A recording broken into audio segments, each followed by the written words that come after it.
Hey, good morning, everyone. Happy Wednesday. Today, for Homeschool Help, wanted to talk about what a cold front is. I thought it would be very fitting because, in case you haven't stepped outside yet, it's colder, a lot colder than yesterday morning.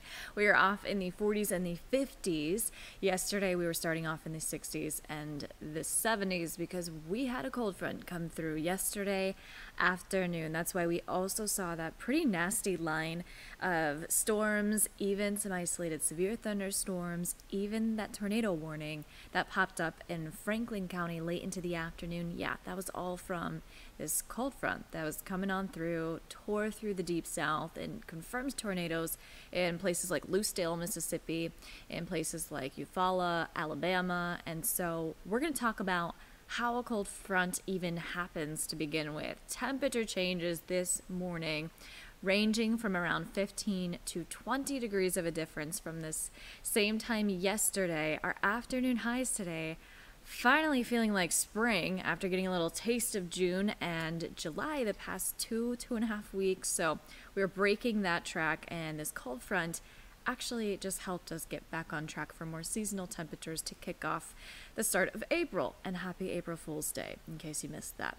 All right, here's where our cold front is currently. Obviously, if you're watching this a little later, this front will probably be already back out into the Atlantic completely, but right now it's pushing through Miami, the most southern portion of the peninsula. You can see that low pressure system it's attached to, but we're just going to be focusing on this one feature. So what actually happens? You have dry, cool air beyond a cold front, moist, warm air out ahead. So we get that moisture from the Gulf of Mexico.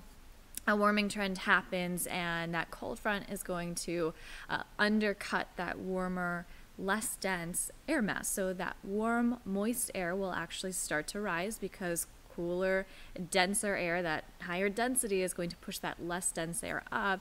And what you have is rain and thunderstorms will form either along that cold front or some cells out ahead of that cold front. And then the cold front will actually undercut convection, which is helping those thunderstorms cut off that energy.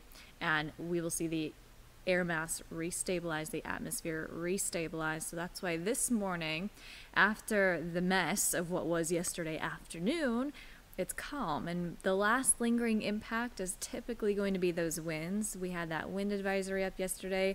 That's also going to be a big key feature of a classic cold front. Those gusty winds, often, if it's a strong enough cold front, pretty drastic temperature difference. And so that's why yesterday we were still seeing those temperatures actually unseasonably high, and today at times a touch below normal. We're even falling back down into the 40s tonight, but also your air mass will continue to modify if nothing else is disturbing your environment over the next couple of days after the front passes. So eventually we will see actually the 80s return, and we'll see that sooner rather than later this weekend. Your mornings will already be back to the 60s as well.